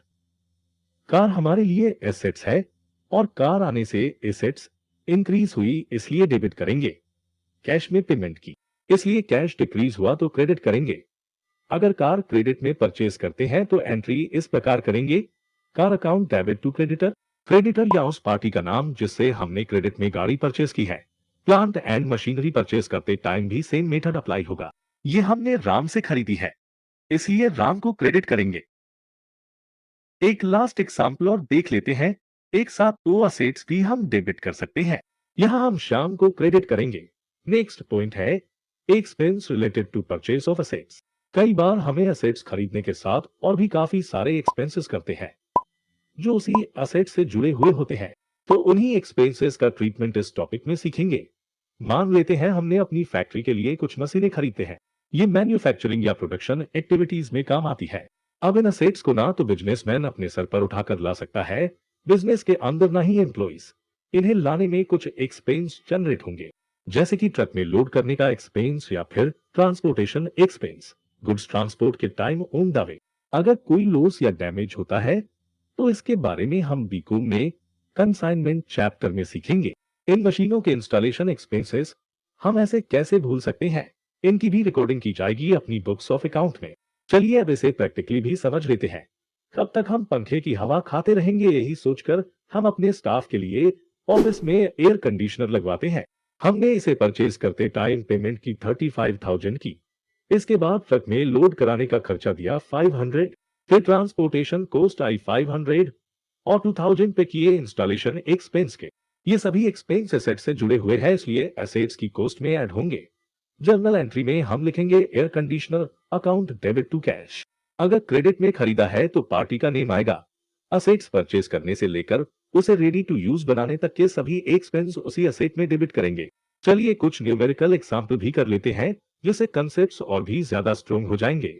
यहाँ हम दो ट्रांजैक्शन एक साथ देखेंगे जिसमें सबसे ज्यादा प्रॉब्लम्स होती है। ये रहा पहला एग्जांपल आपकी कंप्यूटर स्क्रीन पर और ये रहा दूसरा एग्जांपल। ये दोनों ट्रांजैक्शन काफी हद तक सिमिलर है। इसके सॉल्यूशन में हम लिखेंगे परचेज अकाउंट डेबिट, क्योंकि हमने गुड्स परचेज की है न कि एसेट्स। कैरेज अकाउंट डेबिट होगा क्योंकि ये एक्सपेंस है, और पेमेंट कैश में की तो कैश क्रेडिट क्योंकि कैश कम हो रहा है। दूसरे एग्जांपल में हमने एसेट्स खरीदी है तो एसेट्स का अकाउंट ओपन करेंगे like machinery account. Machinery purchase करते टाइम जितने भी एक्सपेंस क्रिएट हुए उन सभी को मशीनरी अकाउंट में ही डेबिट करेंगे या उसकी कॉस्ट में ऐड करेंगे, और कैश डिक्रीज हो रहा है तो क्रेडिट करेंगे। अब ये मशीनें या एसेट्स कुछ साल चलने के बाद छोटी मोटी टूट फुट या एक्सीडेंट की वजह से खराब होने लगती हैं। अब इन्हें रिपेयर या मेंटेनेंस की जरूरत पड़ती है। कई बार कंप्यूटर एरर दिखाने लगता है। ऐसे में हमारा इंपॉर्टेंट डेटा लॉस्ट भी हो सकता है, इसलिए इनको टाइम रहते फिक्स यानी सही रिपेयर कराना जरूरी हो जाता है। असेट्स को रिपेयर कराते टाइम जो एक्सपेंस निकल कर आता है उसके लिए हम एक सेपरेट अकाउंट ओपन करते हैं। मान लेते हैं हम अपने बिजनेस की कोई भी एसेट्स मशीनरी या चलिए कार को रिपेयर करवाते हैं। कार का रिपेयरिंग का बिल आता है 7,000 का, तो हम इस बिल की जर्नल एंट्री करेंगे repair account debit to cash account 7,000 से। रिपेयर हमारा एक्सपेंस है तो डेबिट और कैश में पेमेंट की तो क्रेडिट किया। एक लास्ट एंड इंपॉर्टेंट पॉइंट इसमें यह है कि अगर हम रिपेयर एसेट्स को मेंटेन करने या उसकी खोई हुई एफसीएनसी को लाने के लिए करते हैं तो रिपेयर अकाउंट में लिखेंगे उस एक्सपेंस को। और अगर हम मशीन की अर्निंग कैपेसिटी को इंक्रीज करने के इंटेंशन से रिपेयर करा रहे हैं तो उस एक्सपेंस को उसी एसेट्स में डेबिट करेंगे। आपको ये वीडियो कैसी लगी? लाइक शेयर जरूर करें। लास्ट क्लास में हमने एसेट्स को परचेज करने और रिपेयर इंस्टॉलेशन के केस की सभी जर्नल एंट्री सीखी थी। आज के लर्निंग कॉन्सेप्ट में हम सीखेंगे डेप्रिसिएशन क्या होता है, और फिर हम परचेज रिटर्न की जनरल एंट्री सीखेंगे और इसमें दोनों केस देखेंगे, कैश का भी और क्रेडिट का भी। हम फिर सेल्स रिटर्न की एंट्री सीखेंगे। कैश और क्रेडिट में इंटरेस्ट और ड्राइंग से रिलेटेड एंट्री हम नेक्स्ट क्लास में सीखेंगे। तो चलिए शुरू करते हैं अपना आज का टॉपिक, जो कि काफी इंपॉर्टेंट है, डिप्रिसिएशन। ये फिक्स्ड असेट्स पर लगता है और इसकी वैल्यू को डिक्रीज कर देता है। Depreciation is the reduction in the value of fixed assets. Depreciation fixed assets पर चार्ज होने के बाद उसकी वैल्यू को रिड्यूस कर देता है, कि हमारे लिए लॉस होता है। लॉस और एक्सपेंसेस को हम नॉमिनल अकाउंट के अंदर कंसीडर करते हैं, इसलिए डेप्रिसिएशन हमारा नॉमिनल अकाउंट हुआ। डेप्रिसिएशन चार्ज होने की वजह से हम इन असेट्स को डिप्रिशिएबल असेट्स भी कहते हैं। ये असेट्स हमारी कंप्यूटर मशीनें, डिलीवरी व्हीकल कोई भी हो सकती है।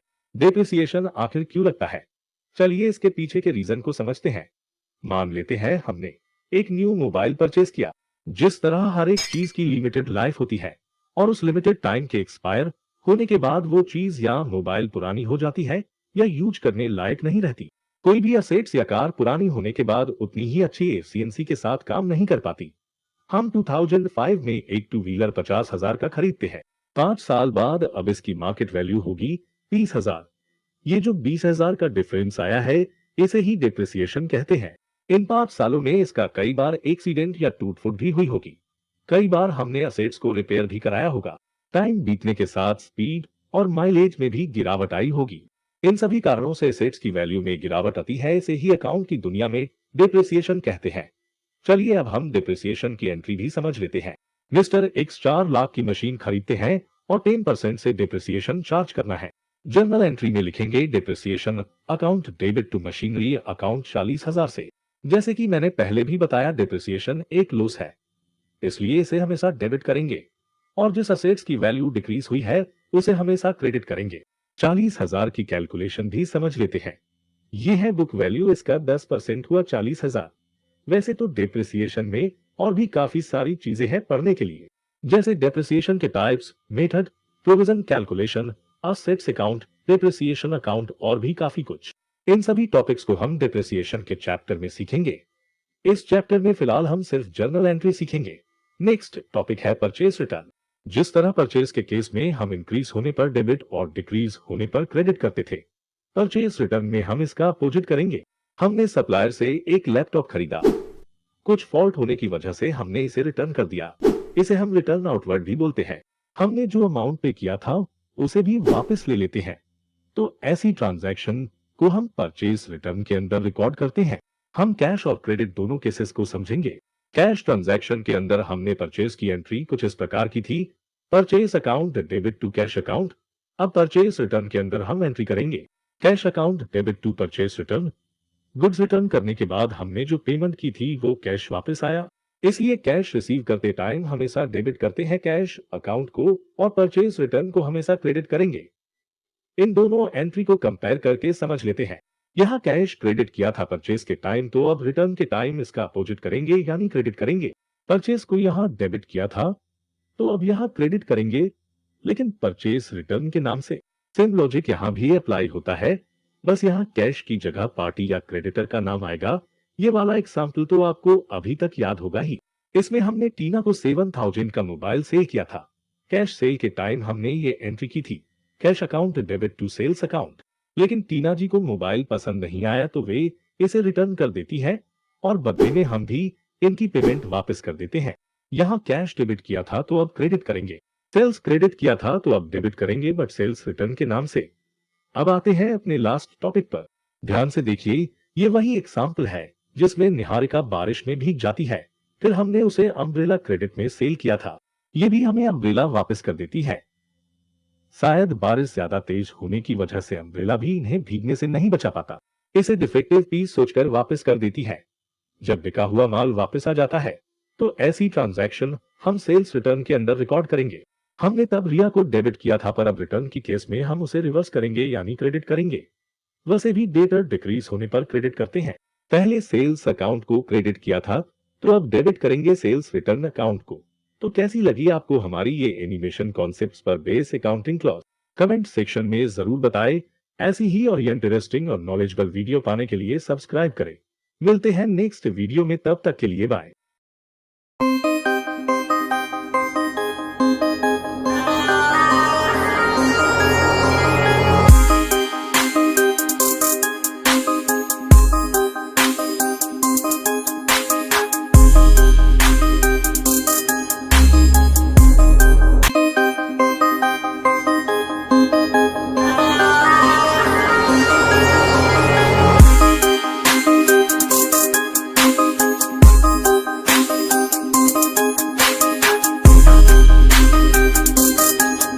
हेलो दोस्तों, कैसे हैं आप सभी? उम्मीद है आप सभी घर पर होंगे, सुरक्षित होंगे। आप सभी का स्वागत है हमारे इस अनोखे चैनल पर, जिसका नाम है माइंड ब्लोइंग अकाउंटिंग। आप इस चैनल की सभी वीडियो को अपने मोबाइल पर किसी भी टाइम कहीं पर भी बड़े ही आराम से देख सकते हैं। टाइम को बिना वेस्ट किए हुए आते हैं अपने आज के टॉपिक पर, जिसका नाम है जर्नल एंट्री। तो चलिए स्टार्ट करते हैं। इसके लर्निंग कंसेप्ट में आज हम सीखेंगे ड्राइंग क्या होती है और इसकी सभी टाइप्स के बारे में पढ़ेंगे, और इसके बाद हमें interest on capital and interest on drawing की जनरल एंट्री सीखेंगे। तो चलिए स्टार्ट करते हैं ड्राइंग से। कोई भी बिजनेसमैन जब अपने बिजनेस के अंदर इन्वेस्ट करता है अपने बिजनेस को रन करने के लिए, तो बिजनेस के अंदर उसके इस अमाउंट्स के लिए कैपिटल अकाउंट ओपन किया जाता है। और अगर बाद में यही बिजनेसमैन अपने बिजनेस के अंदर से कुछ पैसा विड्रॉ कर लेता है अपने पर्सनल यूज के लिए, तो ड्राइंग अकाउंट ओपन किया जाता है। बिजनेस और बिजनेसमैन को अकाउंट की दुनिया में दो अलग अलग एंटिटी माना जाता है। इस इन्वेस्टेड अमाउंट पर, जिसको हम कैपिटल भी कहते हैं, इस पर बिजनेसमैन को इंटरेस्ट रिसीव होता है। इसे इंटरेस्ट ऑन कैपिटल मानते हैं। सबसे पहले हम ड्राइंग के बारे में सीखेंगे। ड्राइंग बेसिकली 3 कैटेगरी की होती है। ड्राइंग कैश की फॉर्म में भी हो सकती है, गुड्स की फॉर्म में भी हो सकती है, और बिजनेसमैन अपनी पर्सनली यूज के लिए असेट्स को भी निकाल सकता है। जब एक बिजनेसमैन अपने पर्सनल यूज के लिए बिजनेस से कोई अमाउंट निकाल लेता है अपने पर्सनल यूज के लिए, ना कि कंपनी के यूज के लिए, तो इसे ही हम ड्राइंग इन कैश कहते हैं। ड्राइंग का ओपनिंग बैलेंस डेबिट होता है। हम अपनी बुक्स ऑफ अकाउंट में सिर्फ इस अमाउंट की रिकॉर्डिंग करेंगे जो कि निकाला गया है बिजनेसमैन के द्वारा, बजाय इसके कि वह पैसा कहां पर यूज किया गया है। अब बिजनेसमैन इस निकाले हुए पैसे को कहीं भी खर्च करे, चाहे वह गाड़ी खरीदे, घर खरीदे, या फिर अपने लिए कैमरा खरीदे, और या फिर अपने बच्चों की ऑनलाइन क्लासेज के लिए लैपटॉप खरीदे। ये अपनी पर्सनल लाइफ में उस पैसे को कहीं पर भी किसी भी तरीके से यूज कर सकता है, चाहे अपनी एंटरटेनमेंट की चीजों में ही क्यों ना खर्च करें उस पैसे को। हमें उसकी रिकॉर्डिंग नहीं करनी, हम सिर्फ निकाले हुए पैसे की एंट्री करेंगे। हम इसकी जर्नल एंट्री में लिखेंगे drawing account debit to cash 50,000 से। ड्राइंग बिजनेस के लिए लॉस होता है जो कि कैपिटल को कम कर देता है, इसलिए हम इसे डेबिट करेंगे और कैश को क्रेडिट करेंगे। क्योंकि कैश जा रहा है बिजनेस से बाहर, टू का मतलब यहाँ क्रेडिट ही होता है। ड्राइंग एक तरह की दीमक होती है जो कि कैपिटल के अमाउंट को खाती रहती है, इसलिए हम बैलेंस शीट में ड्राइंग को कैपिटल में से लेस करके दिखाते हैं। मान लेते हैं हमारा एक बिजनेस है जिसमें हम बुक्स, मैगजीन जैसी काफी चीजें प्रिंट करके इन्हें सेल करते हैं, तो ये बुक्स और मैगजीन हमारे लिए गुड्स हुई। अब अगर बिजनेसमैन कुछ बुक्स निकालकर अपनी डॉटर को दे देता है, तो ये भी पर्सनल यूज में काउंट होगा। इसे ही हम ड्राइंग्स इन गुड्स बोलते हैं। ये हुई हमारी सेकंड कैटेगरी की ड्राइंग। इसकी एंट्री हम कुछ इस प्रकार लिखेंगे, drawing account debit to purchase. First category में हमने कैश निकाला था, इसलिए कैश को क्रेडिट किया था। यहाँ पर हमने गुड्स को निकाला है, इसलिए गुड्स को क्रेडिट करेंगे, और गुड्स के लिए हम परचेज अकाउंट बनाते हैं, इसलिए परचेज अकाउंट को क्रेडिट किया। काफी स्टूडेंट्स को ये बात डाइजेस्ट नहीं होगी कि परचेज अकाउंट को क्रेडिट क्यों किया। मान लेते हैं हमने साल के स्टार्टिंग में 5 लाख की गुड्स परचेज की, और ड्यूरिंग द ईयर हमने 4 लाख की सेल की, और ईयर के एंड में हमारे पास गुड्स बची 1 लाख, जिसे हम क्लोजिंग स्टॉक बोलते हैं। अब इसमें से भी 20,000 की बुक्स बिजनेसमैन निकाल लेता है अपने पर्सनल यूज के लिए, तो अब हमारी गुड्स 1 लाख से 80,000 बची, यानी कि डिक्रीज हुई, और डिक्रीज होने पर हमेशा क्रेडिट करते हैं। ये चीजें तो हम पहले से ही जानते हैं कि कोई भी गुड जब बिजनेस के अंदर आती है हम परचेज अकाउंट ओपन करते हैं, जो इंक्रीज होने पर डेबिट होता है और डिक्रीज होने पर क्रेडिट होता है।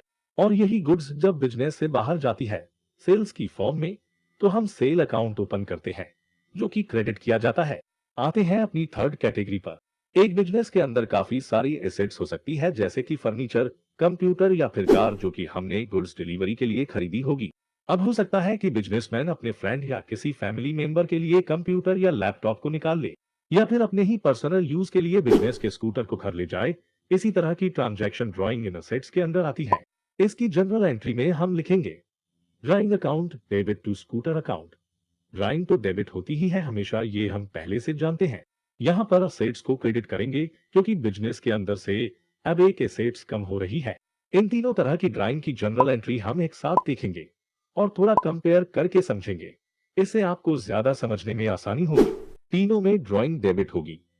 यहाँ पर कैश कम हो रहा था तो हमने कैश को क्रेडिट किया।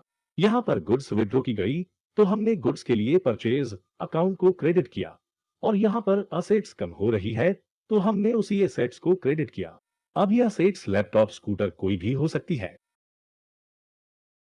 कैसी लगी ये वीडियो आपको कमेंट्स करके जरूर बताएं।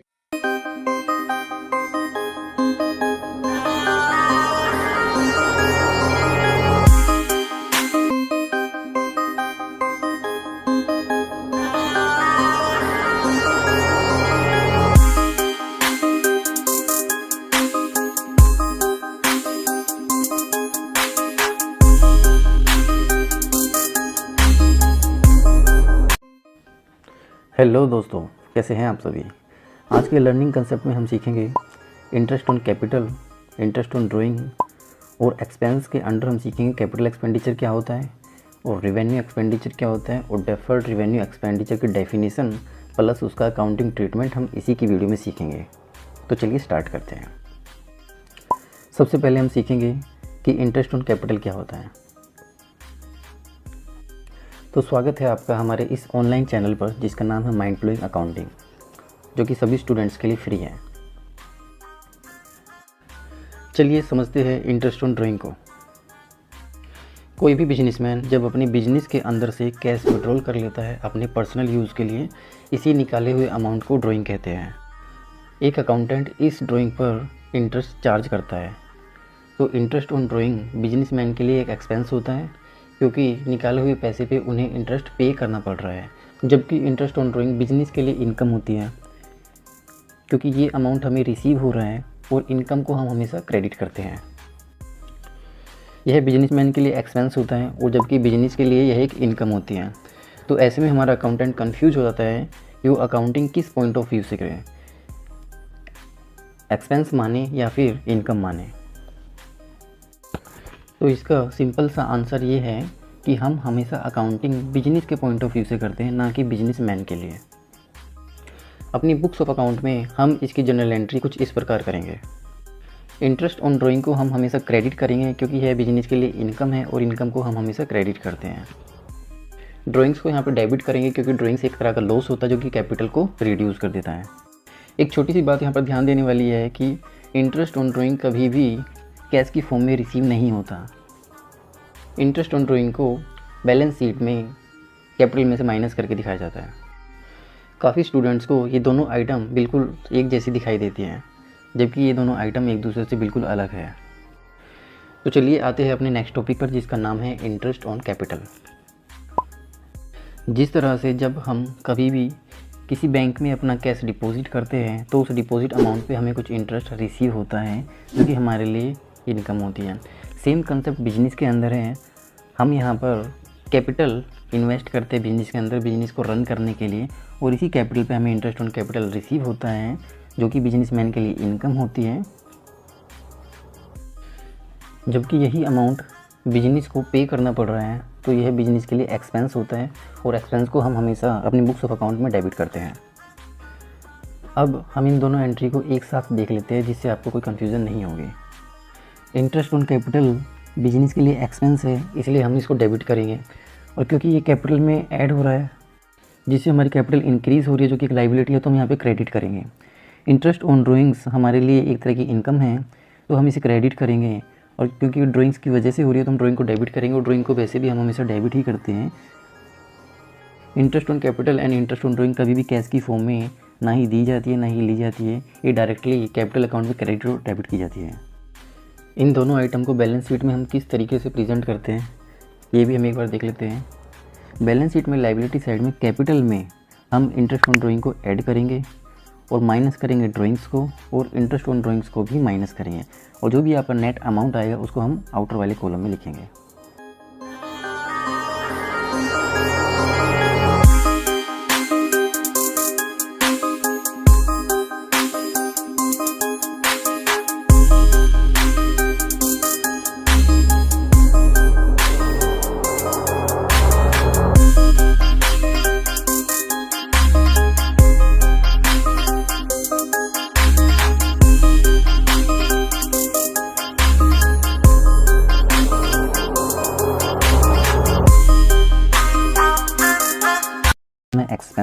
एक्सपेंस के बारे में यहाँ पे तीनों चीज़ें सीखेंगे कि कैपिटल एक्सपेंडिचर क्या होते हैं, रिवेन्यू एक्सपेंडिचर और डेफर्ड रिवेन्यू एक्सपेंडिचर।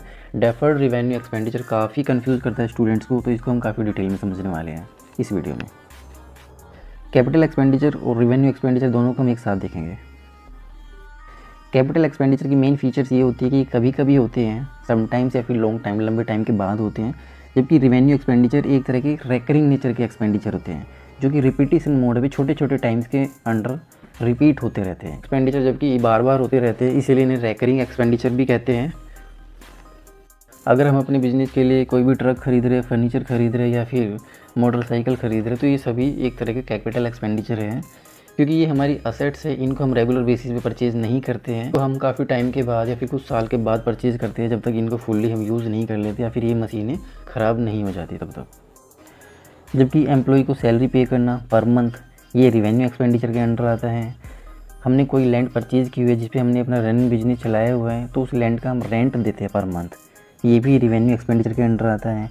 या फिर हम अपने ऑफिस में मोबाइल का बिल पे करते हैं जो कि हर महीने पे करना होता है, या फिर अपने ही गुड्स को परचेज़ करते हैं, परचेज़ एक्सपेंस भी हमारा रिवेन्यू नेचर का एक्सपेंडिचर है जो कि बार बार रिपीटेशन मोड में होता रहता है। कैपिटल एक्सपेंडिचर और रिवेन्यू एक्सपेंडिचर के बीच में जो डिफरेंस है हम इसको समझेंगे। कैपिटल एक्सपेंडिचर वे होते हैं जब हम कभी भी असेट्स को परचेज़ करते टाइम पे करते हैं, जबकि रिवेन्यू एक्सपेंडिचर वे होते हैं जो कि हम बिज़नेस को रन करने के पर्पज़ से पे करते हैं, जैसे कि गुड्स को परचेज़ करना। ये भी एक्सपेंडिचर रिवेन्यू एक्सपेंडिचर के अंडर ही आता है।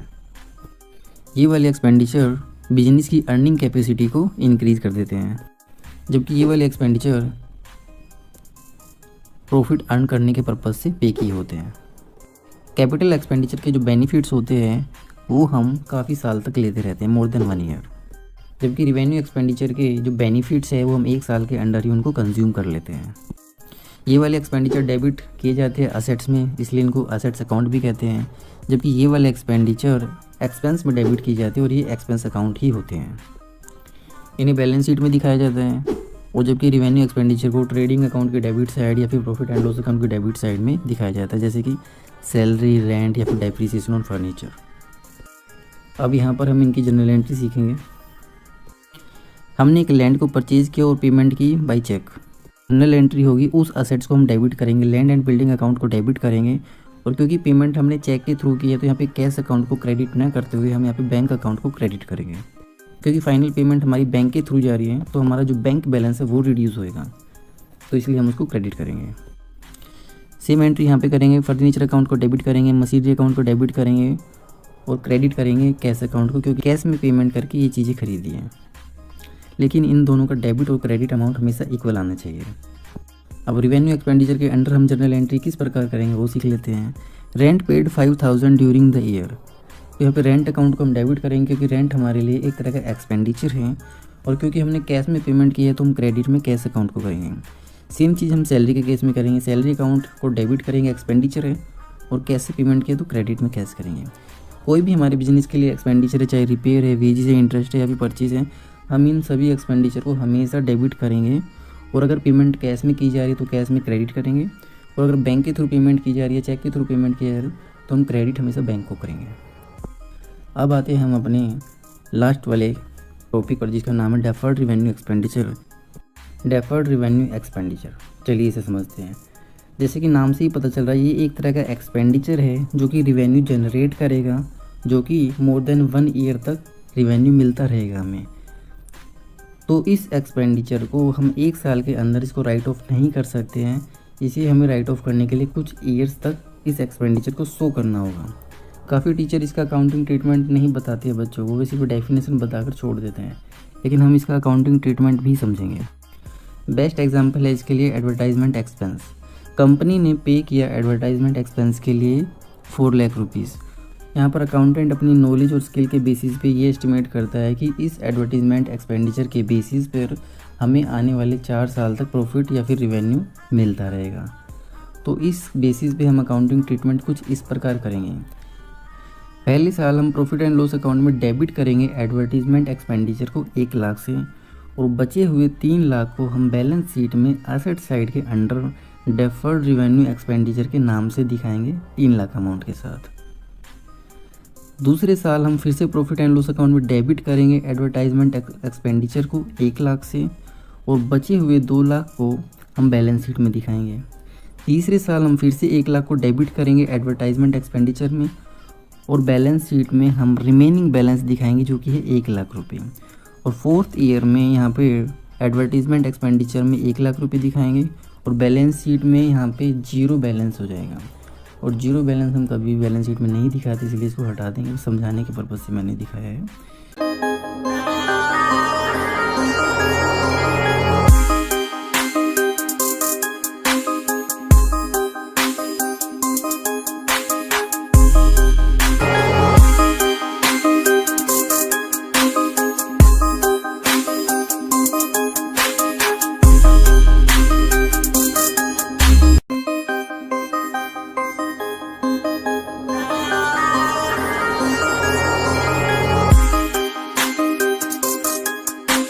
आते हैं अपनी नेक्स्ट एंट्री पर, जिसे देखकर एग्जाम में सभी स्टूडेंट्स की हवा टाइट हो जाती है और कुछ स्टूडेंट्स का तो सर घूमने लगता है, कुछ को चक्कर आने लगते हैं।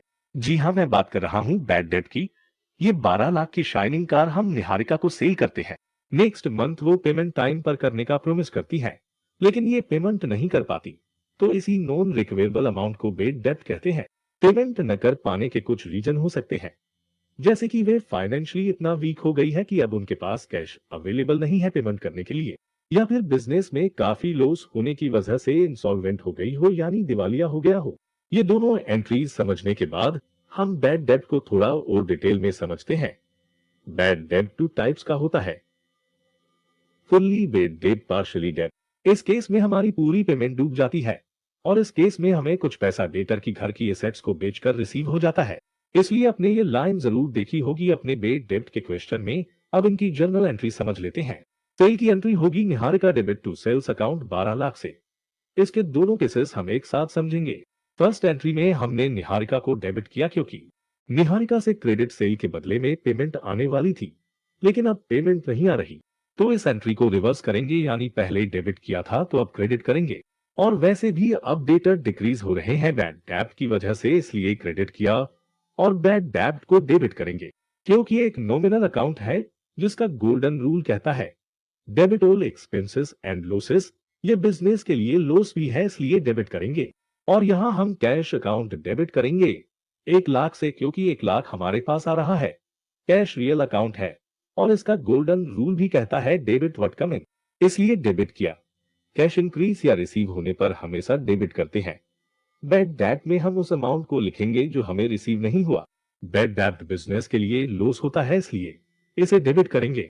निहारिका को हम क्रेडिट करेंगे क्योंकि इंसॉल्वेंट होने के बाद अब ये पेमेंट नहीं कर पाएंगी, तो ये हमारी डेटर नहीं रही। डेटर एसेट्स होती है और एसेट्स डिक्रीज होने पर क्रेडिट करते हैं। कैसी लगी ये वीडियो आपको कमेंट्स करके जरूर बताएं। ऐसी ही और इंटरेस्टिंग वीडियो को पाने के लिए चैनल को सब्सक्राइब जरूर